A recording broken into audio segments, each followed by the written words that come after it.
आप देख रहे हैं headlines daily HD news. Indore दुग्ध विक्रेता संघ के अध्यक्ष भरत मथुरावाला ने बताया कि खाद्य विभाग और जिला प्रशासन की लापरवाही के चलते ग्रामीण क्षेत्रों से आ रहे दूध की सप्लाई में मिलावट की जा रही है, जिसका भुगतान शहरी दूध विक्रेता को भुगतना पड़ रहा है।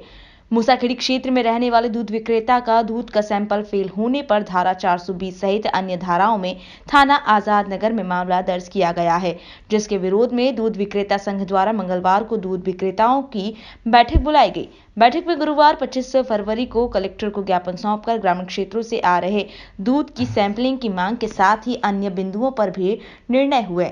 इंदौर दुग्ध विक्रेता संघ के अध्यक्ष भरत मथुरावाला ने बताया कि यदि हमारी मांगों पर विचार नहीं किया गया और दूध विक्रेताओं को परेशान किया गया तो सभी दूध विक्रेताओं द्वारा अपने लाइसेंस खाद्य विभाग को सौंप दिए जाएंगे और शहर में किसी भी प्रकार का दूध विक्रय नहीं किया जाएगा। आपको बता दें कि शहर के उपभोक्ताओं के लिए ग्रामीण क्षेत्रों से ही दूध आता है, जिसे शहर के दुग्ध विक्रेताओं द्वारा बंदियों एवं डायरेक्ट सेलिंग के माध्यम से आम उपभोक्ताओं तक पहुंचाया जाता है।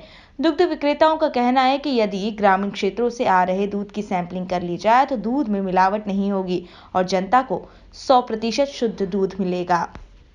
कल जो हमारे सदस्य के साथ घटना हुई थी, जिसमें खाद्य सुरक्षा अधिनियम के अंदर फूड एक्ट में क्रिमिनल एक्ट का जिस प्रकार से समावेश करा गया, उससे इंदौर के दूध विक्रेताओं के अंदर आक्रोश भी है और अपने आप को वो असुरक्षित महसूस करते हैं। इसका प्रमुख कारण है कि एक अपराध की दो धाराएं बनाना गलत है।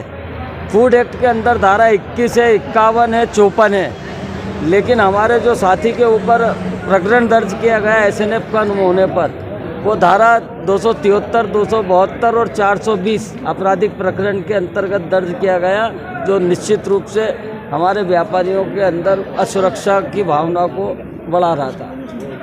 प्रशासन से हम विगत 20 वर्षों से मांग करते आ रहे हैं कि इंदौर में दूध का क्रय विक्रय फेड प्रणाली से करें, ताकि दूध की जो शुद्ध गुणवत्ता का दूध है उपभोक्ताओं को मिल सके। साथ ही साथ शहर में व्यापारी के पास दूध आने के पहले ग्रामीण क्षेत्रों के और शहर के बीच में जो नाके हैं, उन नाकों के ऊपर छोटी लेबोरेटरी बनाई जाना चाहिए। जिस प्रकार सराफे के अंदर धर्म काटा है, उसी प्रकार ये धर्म लेबोरेटरी बनना चाहिए, ताकि व्यापारी जो गांव से आने वाला दूध है उसकी जांच करवाएगा कि उसके पास ग्रामीण क्षेत्र से आने वाला दूध किस गुणवत्ता का है। यदि वो मानक स्तर पर सही पाया जाएगा तो व्यापारी उस दूध को लेके आएगा, और जो यदि गलत पाया जाएगा तो उसी वाहन के माध्यम से किसान के पास, उत्पादक के पास वो भेज दिया जाएगा। साथ ही साथ ग्रामीण क्षेत्रों के अंदर रजिस्ट्रेशन आज तक नहीं हुए, वो सबसे बड़ी एक समस्या बनी हुई है।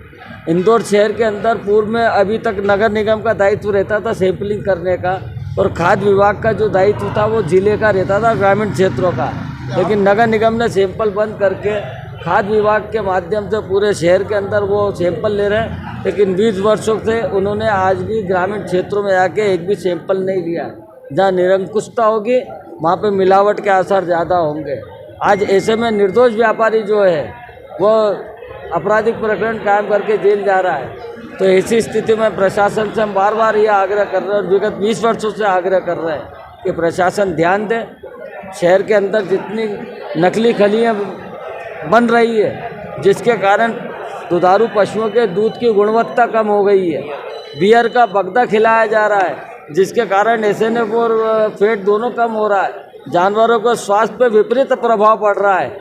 ऐसी सब बातों को लेकर प्रशासन को जागरूक होना आवश्यक है।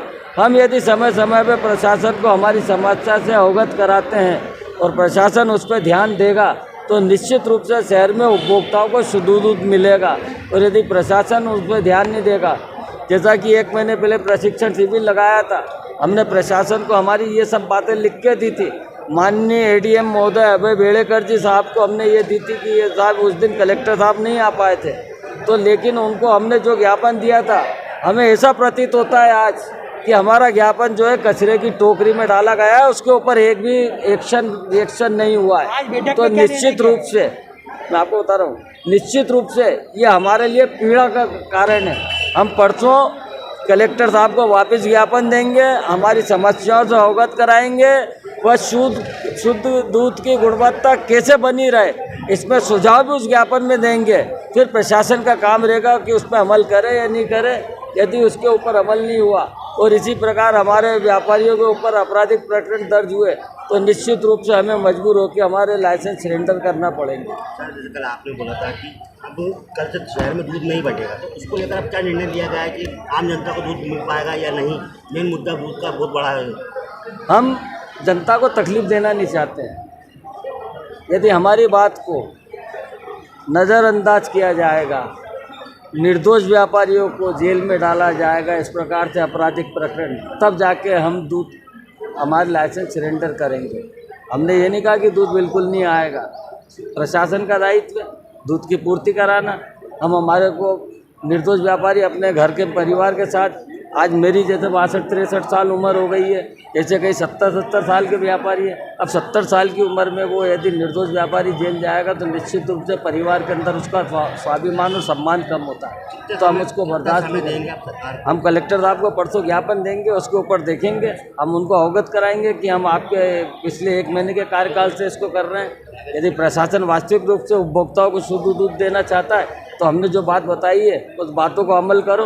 उसके बाद हमारा दावा है कि एक भी उपभोक्ता को गलत दूध नहीं मिलेगा। आज पैकिंग कंपनियों के दूध की कितनी जांच हो रही है, आगे सांची का भी दूध जो है सैंपल फेल हुए हैं, अमूल के भी सैंपल फेल हुए हैं। क्या उनके ऊपर 420 का प्रकरण दर्ज किया गया है जो आप व्यापारी के ऊपर दर्ज कर रहे हो? आपका नाम और इस प्रकार का दोहातपन नहीं चलेगा। हम दूध शुद्ध उपभोक्ता को देना चाहते हैं, प्रशासन को हमारी बात सुनना पड़ेगी, तभी शुद्ध दूध मिलेगा।